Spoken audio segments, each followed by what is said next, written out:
and welcome to our channel. My name is Tiffany, and today I am going to do my second video for a friend of mine's collaboration. She's doing a collab for the month of May, Natasha at the Budget Preppers, all about making food last, and you can freeze dry, you can dehydrate, can, all that sort of stuff. It's called May It Last. I did a canning video on carrots earlier in the month.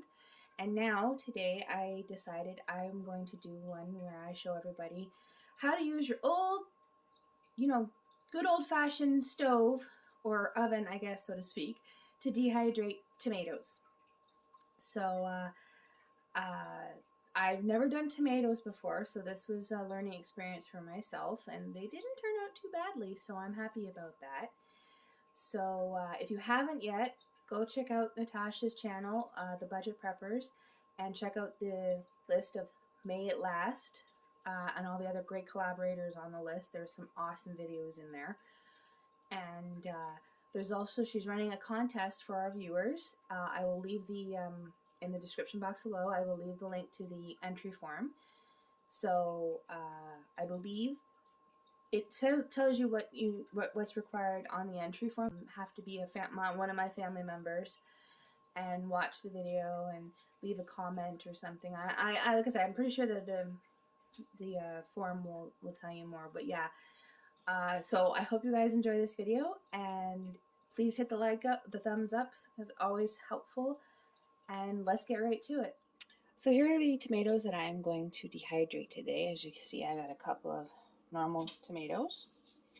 Then I've got these Sundrop sweet flavored little cherry type tomatoes. And then these Sugar Bombs, again, grape sized tomatoes. I got these from the food bank, so I figured why not dehydrate them and maybe turn them into a tomato powder, or just have them on hand to add to stews and all that sort of stuff, or different recipes that might call for some extra oomph and flavor. So I will spare you watching me chop them, so I'll be back with you shortly. So there you have it. I have all of the tomatoes cut, all of the different ones, my big ones and my little ones and all that, diced up and ready to go. So now it's time to take those, put those from there over to there on the cookie sheet. And as you can see, Missy is not that far away from me, as per always. So, yeah, let's get into it. So, like I said, as you can see, there are all my lovely tomatoes and everything. So now we're going to take my cookie sheet and we're going to stick them all up. So always the cut side up is what I have read. This is my first time doing this, so everything I have read says cut side up. So that's what I'm going to do, and I'm going to get them all on there the best of my abilities. Everything I've also read states that you can have them touching, so that's great. Now, some things I read stated, parchment paper, aluminum foil. Some said not at all, depending on what you're doing, since I'm doing it in the oven. I don't have any parchment paper or any of that sort of stuff in the house currently, so that's why we are doing it the way we are doing. And there you have it, everybody. All my tomato slices are on my tray. So now I have preheated my oven to 170, which is the lowest temperature setting I can go with my oven. And it can take anywhere from, I think what I was reading was 4 to 8 hours, depending. So, and you're supposed to flip, I guess, halfway through. I'm not exactly sure, so I'm going to put them in the oven, and I'll see you in several hours.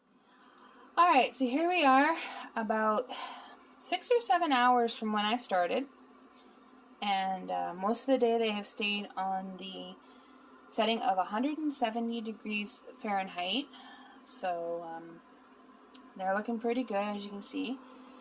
A couple of them shriveled, and some of them are still a little juicy, but I can do the juicy ones for a little bit longer in the oven and take those that are already done off.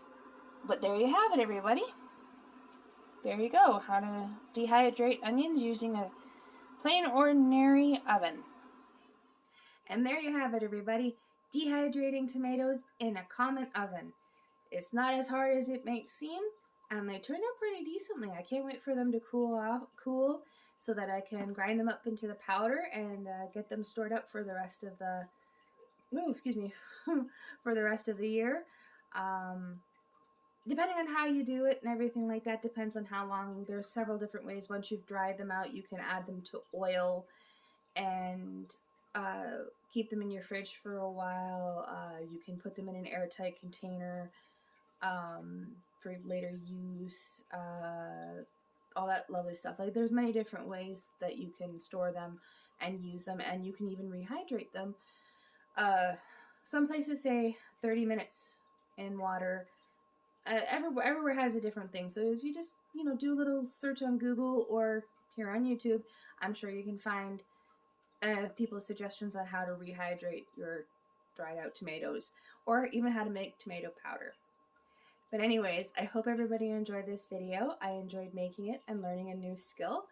So yeah, if you haven't yet, go check out Natasha at the Budget Preppers, and check out all the rest of the collaborators in the May It Last collaboration. There are some really good videos on that. I even have to go catch up on the couple that I've missed, so I'll meet you over there. Have a great night, everybody.